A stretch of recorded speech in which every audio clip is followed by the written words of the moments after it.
नमस्कार दोस्तों, स्वागत है एक बार फिर से एक नए लेक्चर में। इस लेक्चर में दोस्तों हम लोग प्रैक्टिस करेंगे कुछ क्वेश्चंस की, जिसमें सम्मिलित करे जाएंगे कुछ सरल क्वेश्चन, कुछ कठिन क्वेश्चन और प्रैक्टिस हम लोग करेंगे और इसमें हम डिटेल सोल्यूशन आपको प्रोवाइड करेंगे दोस्तों।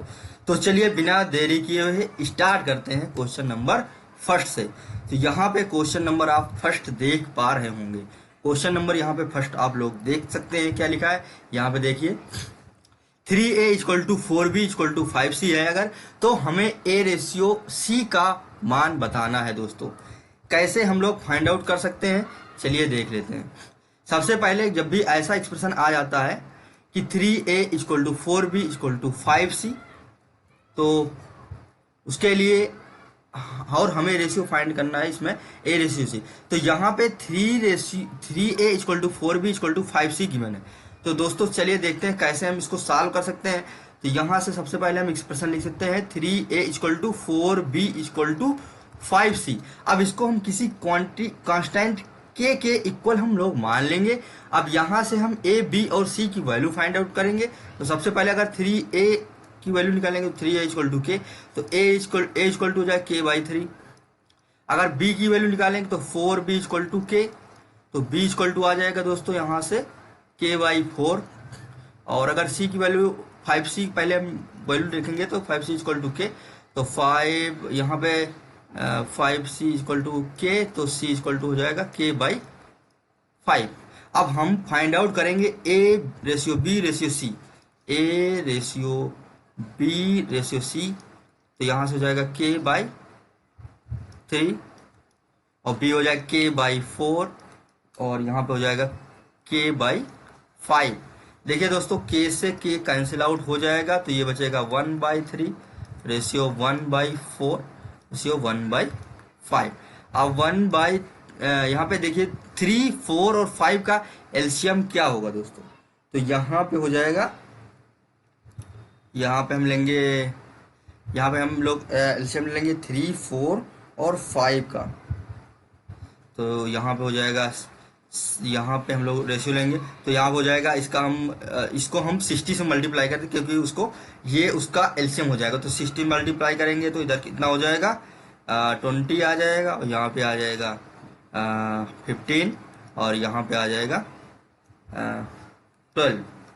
तो अब हमें निकालना है a रेशियो c। तो a रेशियो c क्या हो जाएगा दोस्तों, a ratio c equal to हो जाएगा 20 रेशियो 12। तो यहाँ से वैल्यू आ जाएगी, इसको हम 4 से कैंसिल आउट करेंगे तो 4 से 5 टाइम्स जाएगा, 4 पंचे 20 और 4 3 12। तो a रेशियो c आ जाएगा 5 रेशियो 3। या फिर आप यहाँ पे तीनों को आप फाइंड आउट कर सकते थे, या फिर आप a और c का डायरेक्ट ही यहाँ से कैलकुलेट कर सकते थे, a रेशियो c और यहाँ पे k बाई 3 और रेशियो k बाई 5। तो डायरेक्ट k से k कैंसिल आउट हो जाता है और ये 5 रेशियो 3 आ जाता है। वैसे भी आप कर सकते हैं दोस्तों। तो ऑप्शन हम देखेंगे, ऑप्शन नंबर आपका बी करेक्ट आंसर हो जाएगा। चलिए अब नेक्स्ट क्वेश्चन पे हम लोग चलते हैं और नेक्स्ट क्वेश्चन देखिए, यहाँ उसी टाइप का क्वेश्चन है। यहाँ पे यदि a/5 equal to b/3 equal to c/5, तो इसमें भी हमें a रेशियो c का फाइंड आउट करना है। तो यहाँ से हम डायरेक्ट ही निकालेंगे। तो यहाँ पे a/5 equal to b/3 equal to c/7, तो इसको हम k के इक्वल फाइंड आउट करेंगे। अब देखिए यहाँ से a की वैल्यू निकालेंगे तो ये हो जाएगा 5k, और यहाँ से हम c की वैल्यू निकालेंगे इससे, तो c/7 इक्वल टू k, तो c इक्वल टू हो जाएगा 7k। अब हमें फाइंड आउट करना है a रेशियो c, तो ये हो जाएगा 5k रेशियो 7k। तो k से k कैंसिल आउट हो जाएगा, तो हो जाएगा 5 रेशियो 7। तो दोस्तों इसमें ऑप्शन नंबर आपका a रेशियो 7 आ गया, 5 रेशियो 7, तो ऑप्शन नंबर बी यहाँ पे करेक्ट आंसर हो जाएगा दोस्तों। उम्मीद करता हूँ आपको ये समझ में आया होगा कैसे इसका प्रोसेस किया जाता है, किस तरीके से हम लोग इसका आंसर फाइंड आउट कर सकते हैं दोस्तों। चलिए दोस्तों नेक्स्ट क्वेश्चन पे हम लोग चलते हैं। नेक्स्ट क्वेश्चन क्या है, यहाँ पे यदि 2a equal to 5b given है और 3b equal to 4c given है, तो a रेशियो c का मान हमें बताना है दोस्तों। तो यहाँ पे हम लोग पहले 2a इक्वल टू यहाँ पे हम लोग लिखेंगे 5b, और यहाँ पे 3b इक्वल टू लिखेंगे 4c। देखिए यहाँ से a अपान b निकालेंगे तो ये हो जाएगा 5/2, और यहाँ से b अपान c निकालेंगे तो ये 4/3 आ जाएगा दोस्तों। अब देखिए अगर हमें a और c चाहिए तो सबसे पहले हम इससे a ratio b ratio c निकाल लेते हैं। तो देखिए b यहाँ पे 2 है और यहाँ पे दोस्तों है 4, तो b तो सेम होगा, तो इसको हम 2 से मल्टीप्लाई कर लेंगे ऊपर नीचे, तो ये हो जाएगा 10 और b की वैल्यू हो जाएगी 4 और c की वैल्यू हो जाएगी दोस्तों 3। अब हमें निकालना क्या है, a और c, तो a रेशियो c, a और रेशियो c लेंगे तो 10 और 3 आ जाएगा, तो 10/3 यहाँ पे करेक्ट आंसर हो जाएगा दोस्तों। तो ऑप्शन में हम लोग चेक कर लेते हैं, option number C correct answer हो जाएगा। कोई भी डाउट हो तो आप लोग कमेंट में बता सकते हैं। चलिए दोस्तों नेक्स्ट क्वेश्चन पे हम लोग मूव करने वाले हैं, और नेक्स्ट क्वेश्चन रहा ये क्वेश्चन नंबर 4। देखिए a रेशियो b यहाँ पे गिवन है 3/5 तथा b रेशियो c गिवन है 5/7, तो हमें a ratio b ratio c की वैल्यू फाइंड आउट करना है, तो हमें रेशियो निकालना है। तो कैसे हम लोग इसको फाइंड आउट करेंगे, सबसे पहले हम यहाँ पे लिख लेते हैं a रेशियो b है 3/5 और b रेशियो c है 5/7। अगर हमें इससे a ratio b ratio c निकालना है, अगर a रेशियो b गिवन है और b रेशियो c गिवन है, तो दोस्तों यहाँ पे हमें b यहाँ पे सेम ऑलरेडी गिवन ही है। अगर b सेम नहीं होता, यहाँ पे देखिए b की वैल्यू है b की वैल्यू सॉरी 5 है और b की वैल्यू है यहाँ 5, तो b तो सेम ही है, तो हम रेशियो एज इट इज ले सकते हैं। तो a ratio b ratio c निकालना है, तो 3/5/7 आ जाएगा दोस्तों। अब हमें निकालना है a ratio b ratio c, तो देखिए दोस्तों a ratio b ratio c यहाँ पे 3/5/7 आ जाएगा। अगर यहाँ पे b की वैल्यू चेंज होती तो उसको हम मल्टीप्लाई करके सेम बना लेते हैं, उससे फिर हम रेशियो निकालते हैं। तो यहाँ से आ जाएगा option number A correct answer हो जाएगा। चलिए नेक्स्ट क्वेश्चन पे हम लोग चलेंगे। नेक्स्ट क्वेश्चन क्या है, यदि किसी त्रिभुज के कोणों का अनुपात जो एंगल्स है उनका रेशियो है 7:2:6, तो त्रिभुज का सबसे बड़ा कोण क्या होगा, तो सबसे बड़ा एंगल क्या होगा दोस्तों। यहाँ पे देखिए 7x 2x और 6x हो जाएंगे। अब देखिए उसके अंदर जो ट्रायंगल होता है, कोई भी ट्रायंगल होता है, उसके इंटरनल एंगल का सम दोस्तों कितना हो जाए 180। तो 7 और 2 7 2 9 6 15 x की वैल्यू हो जाएगी 180, x की वैल्यू हो जाएगी 180/15, तो 15 से कैंसिल करेंगे, 15 कम 15 दूनी 30, x इक्वल टू हो जाएगा 12। सबसे बड़ा एंगल क्या हो सकता है दोस्तों, यहाँ पे आप देख सकते हैं, यहाँ पे 7x लिखा है, तो 7x ही सबसे बड़ा होगा, 7 × 12 तो हो जाएगा 84 डिग्री, तो 7x आ गया 84, तो सबसे बड़ा एंगल हो जाएगा 84 degree. Option number C correct answer हो जाएगा। चलिए मूव करते हैं नेक्स्ट क्वेश्चन पे। नेक्स्ट क्वेश्चन क्या है, किसी आयत की लंबाई उसकी चौड़ाई से 1 सेंटीमीटर अधिक है, इसका परिमाप 18 सेंटीमीटर है, तो आयत का क्षेत्रफल ज्ञात करना है। तो दोस्तों क्या करेंगे, यहाँ पे L मान लीजिए यहाँ पे आयत की लंबाई उसकी चौड़ाई से 1 सेंटीमीटर अधिक है, तो मान लेते हैं उसकी जो चौड़ाई है वो x है, तो लंबाई कितनी हो जाएगी x+1। अब आयत का परिमाप क्या होता है दोस्तों, 2l+b होता है, तो l+b, तो ये हो गया l और b की वैल्यू हो गई x, ये कितना है 18, तो 2 और यहाँ पे 2x+1 हो जाएगा इक्वल टू 18, तो 2x+1 इक्वल टू हो जाएगा 9, दोस्तों 2 से डिवाइड कर दिया, 2x इक्वल टू हो जाएगा 8, तो x इक्वल टू हो जाएगा 4। अब x की वैल्यू आ गई है 4। अब हमें फाइंड आउट करना है आयत का क्षेत्रफल। तो अगर x 4 है, इसका मतलब है यहाँ पे जो ब्रेड्थ है वो 4 है, तो लेंथ कितनी हो जाएगी, l इक्वल टू 4 + 1, तो हो जाएगा 5। एरिया क्या होता है, आयत का रेक्टेंगल का एरिया होता है l × b। l की वैल्यू कितनी है 5, b कितना है 4 है, यहाँ पे 4 हम पुट कर देंगे, 4 × 5 = 20, दोस्तों आंसर हो जाएगा 20 centimetre square. Option number C correct answer हो जाएगा। चलिए नेक्स्ट क्वेश्चन पे आते हैं। नेक्स्ट क्वेश्चन क्या है, नेक्स्ट क्वेश्चन आप लोग देख सकते हैं, और ऐसे क्वेश्चन आपको मिल जाएंगे एसएससी प्रीवियस ईयर में, और एसएससी के जो प्री एग्जाम होते हैं उसमें आपको ऐसे क्वेश्चन मिल जाएंगे। तो अब हम लोग नेक्स्ट क्वेश्चन पे आ गए हैं। नेक्स्ट क्वेश्चन को देखते हैं। दो संख्याओं का अनुपात है 7:5, यदि इनका गुणनफल है 875 तो बड़ी संख्या ज्ञात करिए। तो संख्याएं हम मान लेते हैं 7x और 5x। अब इनका जो मल्टीप्लिकेशन है ये है 875, तो यहाँ से आएगा 35x² इक्वल टू 875। अब x² इक्वल टू हो जाएगा 875/35। तो दोस्तों इसको 5 से हम कैंसिल आउट कर सकते हैं, तो 5 से हम कैंसिल आउट करेंगे, 5 1 जा 5, 5 1 5 हो जाएगा, 3 बचेगा, तो 5 से 35, 5 बचे 25 और 5 से 35, 7 से फिर कैंसिल आउट करेंगे, 7 2 14 और 3, 7 बचे 35, तो x² इक्वल टू हो जाएगा 25, तो x इक्वल टू आ जाएगा 5। अब हमें निकालना है बड़ी संख्या, तो बड़ी संख्या 7x हो जाएगी। तो 7x की वैल्यू क्या होगी दोस्तों, 7 × 5 करेंगे, यहाँ पे 35 आंसर आ जाएगा। 35 ऑप्शन में, option number C correct answer हो जाएगा दोस्तों। चलिए दोस्तों नेक्स्ट क्वेश्चन पे हम लोग मूव करेंगे। नेक्स्ट क्वेश्चन क्या है, एक कुर्सी को 873 रुपए में 873 रुपए में बेचने पर विक्रेता को, सेलर है, उसको 10% की हानि होती है, तो कुर्सी का क्रय मूल्य कितना है। तो 100% उसका हम सीपी मानते हैं, तो 10% का लॉस होता है, तो इसका मतलब 90% की वैल्यू दोस्तों कितना हो जाएगी, ये 90% हो जाएगा 873। तो हमें निकालना 100%। अब यहाँ से हम अगर 10% निकालें तो कितना हो जाएगा, तो 9 से डिवाइड कर देंगे दोस्तों, 9 से डिवाइड करेंगे, 9 से हम करेंगे 9 9 81 हो जाएगा, और प्लस आ जाएगा इसमें 6 963। अब हमें 100% निकालना है, तो 100% यहाँ पे निकालेंगे, तो यहाँ पे हो जाएगा 9, एक जीरो चिपका देंगे क्योंकि 10 था, इस 10 से मल्टीप्लाई कर दिया दोनों तरफ, तो 100% आ जाएगा।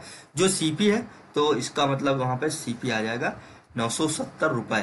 तो option number A correct answer हो जाएगा दोस्तों। चलिए नेक्स्ट क्वेश्चन पे आते हैं।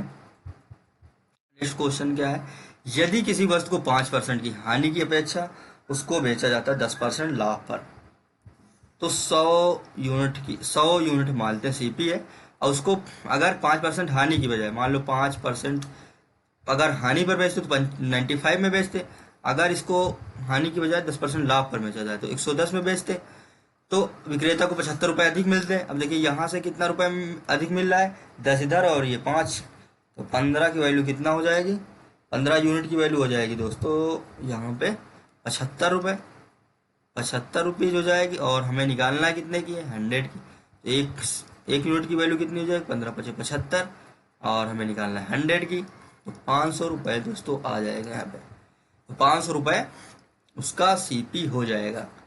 काफ़ी ईजीएस्ट मेथड हमने तुम्हें बताया है, उम्मीद करता हूँ समझ में आया होगा। चलिए नेक्स्ट क्वेश्चन पे आते हैं। नेक्स्ट क्वेश्चन क्या है, एक संख्या का 4/5 उसी संख्या के 2/3 2/3 से 10 अधिक है। 2/3 तो यहाँ पे 2/3 को तिहाई लिखने की कोई ज़रूरत ही नहीं, तो 10 अधिक है तो संख्या क्या है। जैसे मान लीजिए हमने संख्या कंसिडर कर ली x, तो अब यहाँ पे 4/5 किसी एक संख्या का 4/5, तो यहाँ पे मान लीजिए संख्या हमने x मानी है 4/5, उस संख्या के 2/3 x से 10 अधिक है, तो संख्या क्या है। तो 4/5x - 2/3x करेंगे इक्वल टू 10 आ जाएगा। एलसीएम लेंगे तो इन चौक 12 और 10 12 और 10 माइनस करेंगे तो 10x 15 आ जाएगा इक्वल टू 10। 10 से 10 कैंसिल आउट करेंगे तो इक्वल टू आ जाएगा 15 दोस्तों। और हमें निकालना है तो संख्या क्या है। तो एक संख्या का 4/5 उसी संख्या 2/3 से 10 अधिक है, तो यहाँ पे हम लोग 10 अधिक है, 2/3 से 10 अधिक है, तो 4/5x हमने ले लिया। एक बार हम इसको चेक कर लेते हैं, 2/3 हो गया, और यहाँ पे हो जाएगा सॉरी यहाँ पे दोस्तों ये एक मिनट हमने गलती कर दी, यहाँ पे एक मिनट यहाँ पे हमने गलती करी, इसको थोड़ा करेक्ट कर लेते हैं। तो इसको हम कर लेते हैं दोस्तों, यहाँ पे दोस्तों जब एलसीएम लेंगे तो 12 हो जाएगा, 3 चौक 12 और 5 दूनी 10, तो 2x/15 आएगा यहाँ पे 10। 2 से कैंसिल आउट करेंगे तो 5 टाइम जाएगा, तो इक्वल टू 15 × 5 = 75 आ जाएगा दोस्तों। तो 75 आपका आंसर हो जाएगा। तो इसका मतलब नंबर क्या है? 75। तो दोस्तों चलिए अब नेक्स्ट क्वेश्चन पे हम चलेंगे। नेक्स्ट क्वेश्चन क्या है? एक नल एक टंकी को 10 घंटे में तथा एक अन्य नल 15 घंटे में भर सकता है। यदि दोनों नल एक साथ खोल दिए जाएं तो टंकी कितने घंटे में भर जाएगी? दोस्तों मान लीजिए ए है और ये बी है, ये 10 घंटे में भर रही है और ये 15 घंटे में भर रही है। तो अब इन दोनों को अगर साथ में खोल देंगे तो कितने घंटे में भरेगी? तो इनका हम एलसीएम ले लेंगे, 30 आ जाएगा। तो यहाँ से इनकी इफिशियंसी निकालेंगे तो ये 3 आ जाएगी इसकी इफिशियंसी, और इसकी इफिशियंसी आ जाएगी 2। तो अब इनकी इफिशियंसी आ गई है, ए की हो गई 3 और बी की एफिशिएंसी हो गई 2।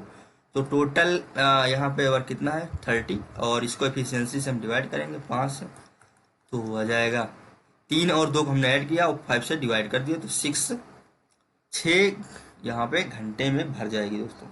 यहाँ पे 10 घंटा ए ले रहा था, बी ले रहा था 15 घंटे। अब टोटल हमने इनका एलसीएम जो था उसको हमने काम वर्क मान लिया और यहाँ पे इनकी एफिशिएंसी निकाल लिया और एफिशिएंसी से डिवाइड कर दिया, तो आ जाएगा 6 आवर्स। तो option number B correct answer हो जाएगा। नेक्स्ट क्वेश्चन पे आते हैं। नेक्स्ट क्वेश्चन क्या है? ए की आय बी की आय से 30% अधिक है और बी की आय ए की आय से कितने प्रतिशत कम है। अब हमें बताना है ए की आय अगर बी की आय से 30% अधिक है तो बी की आय ए की आय से कितने % कम है। तो मान लीजिए ए की आय बी की आय से, मान लीजिए बी की आय कितनी है? 100 है, तो ए की आय हो जाएगी 130, 30% अधिक है। अब देखिए बी की आय ए की आय से कितने % कम है? तो 30 कम है। अब देखिए बी की आय ए की आय से, तो ए की आय से कितनी? 30/130 इंटू 100 कर देंगे दोस्तों, 0 से 0 कैंसिल आउट हो जाएगा, तो 300/13। तो यहाँ पे ऑप्शन नंबर हो जाएगा C correct answer, 300/13% correct answer आ जाएगा। चलिए दोस्तों नेक्स्ट क्वेश्चन पे आते हैं। नेक्स्ट क्वेश्चन क्या है? एक व्यक्ति अपने भोजन के 1500 रुपए के बिल पर 30% और 20% की छूट प्राप्त करता है, तो उसे रुपयों में कितनी छूट मिली है? तो 1500 रुपए पे हमें पहले 30% मिलता है, तो ये 70/100 हो जाएगा, ये हो जाएगा 80/100। तो देखिए 0 से 0 कैंसिल, ये 0 से ये 0 कैंसिल हो जाएगा, ये दोनों 0 से दोनों 0 कैंसिल आउट हो जाएंगे। 15 यहाँ पे बचे को 15 120 इंटू 7, तो यहाँ पे 1284। तो यहाँ पे आ जाएगा, 1 मिनट फिर से देख। एक व्यक्ति अपने भोजन के 1500 रुपए के बिल पर 30% और फिर 20% की छूट प्राप्त करता है, तो उसे रुपए में कितनी छूट मिली है? तो यहाँ पे 15, यहाँ पे देखिए इसका मतलब ये जो हमने निकाला है 1284, तो ये तो छूट मिलने पे इसका इतना रुपए उसके पास बचेगा। छूट कितने की मिली है? तो 1500 और 840 को हम इससे माइनस करें तो 0, 10 में से 6 गए, 10 में से 4 गए 6 आ जाएगा, और यहाँ पे बचेगा 14 में से 8 गए 14 और 6, तो यहाँ पे हो जाएगा 660 रुपए की उसको छूट प्राप्त हुई है। क्योंकि यहाँ पे जो हमने निकाला 1500 का, तो यहाँ पे जो छूट मिली है 30% और 20% की, तो हमने मिला इसको कितने रुपए पड़ेगी, कितना रुपए उसको पे करना पड़ेगा? तो यहाँ पे 840, अब 840 रुपये पे करना है, इसका मतलब छूट कितने की मिली है? तो 660 रुपये हो जाएगा। चलिए नेक्स्ट क्वेश्चन पे आएंगे दोस्तों। कुछ आदमी एक कार्य को 60 दिन में पूरा करते हैं। यदि 8 आदमी और हों तो कार्य 10 दिन कम में पूरा हो सकता है। तो शुरू में आदमियों की संख्या कितनी थी? कुछ आदमी, मान लीजिए x आदमी है और ये काम को 60 दिन में पूरा करते हैं। अब यदि 8 आदमी और हों, x हमने माना था पहले, अब यहाँ पे 8 आदमी और मान लेते हैं, तो कार्य 10 दिन कम में पूरा हो सकता है। पहले कितने दिन लगते थे? 60 दिन, अब 10 दिन कम में पूरा होगा तो इसका मतलब 50 दिन में पूरा होगा, ये हो जाएगा 60x equal to 50x plus ये हो जाएगा 400। तो यहाँ से माइनस करेंगे 60x और 50 से माइनस करेंगे तो हो जाएगा 10x इक्वल टू हो जाएगा 400, तो x इक्वल टू हो जाएगा 40। तो दोस्तों इसमें पूछ रहा है शुरू में कि आदमियों की संख्या कितनी थी, तो यहाँ से x की वैल्यू ही आदमियों की संख्या हो जाएगी जो कि 40 आ जाएगी। चलिए दोस्तों नेक्स्ट क्वेश्चन पे चलेंगे। नेक्स्ट क्वेश्चन क्या है, 4 बहनों की औसत आयु 7 वर्ष है, यदि माँ की आयु शामिल कर दी जाए तो औसत आयु 6 वर्ष बढ़ जाती है। तो 4 लोग हैं तो उनका सम कितना हो जाएगा, 7, 4 लोग हैं 7 चौक 28 हो जाएगा, और माँ की आयु शामिल कर दी तो औसत आयु 6 वर्ष बढ़ जाएगा। तो 7 और 6 13, और 13 और यहाँ पे लोग हो जाएंगे 5 लोग हो जाएंगे 13 पे 65, तो 65 माइनस 28 करेंगे, 15 में से 8 के 7, और यहाँ पे बचेगा 5, 5 में से 2 के 3, तो जो माँ की आयु है वो 37 आ जाएगी। तो option number C correct answer हो जाएगा। चलिए दोस्तों नेक्स्ट क्वेश्चन पे आते हैं। नेक्स्ट क्वेश्चन क्या है, 6 छात्रों की औसत आयु 8 वर्ष है, तो औसत आयु 8 वर्ष है, और यदि उन छात्रों के साथ उनके शिक्षक की आयु भी शामिल की जाए तो उनकी औसत 15 वर्ष हो जाती है। तो यहाँ पे 8 संग 48 हो जाएगा, और उनके अगर उनके शिक्षक की आयु करेंगे तो 6 छात्र पहले थे, और उसके जगह शिक्षक की आयु इंक्लूड करेंगे तो लोग कितने हो जाएंगे, 7 लोग, तो 15 और 15 से 105 हो जाएगा यहाँ पे, तो 105 माइनस 48 कर लेंगे तो ये हो जाएगा 15 में से 8 के 7 और 9 में से 4 के 5, तो दोस्तों 57 करेक्ट आंसर हो जाएगा। चलिए देख लेते हैं दोस्तों, आज के लेक्चर में बस हमने इतने ही क्वेश्चन लिए थे, 15 क्वेश्चन, और नेक्स्ट आने वाले लेक्चर में हम और सारे क्वेश्चन कवर करेंगे और प्रैक्टिस करेंगे। तो दोस्तों आप लोग चैनल पे नए हैं तो चैनल को सब्सक्राइब और शेयर करना बिल्कुल मत भूलिएगा। हम लोग मिलेंगे एक नए लेक्चर में। धन्यवाद दोस्तों।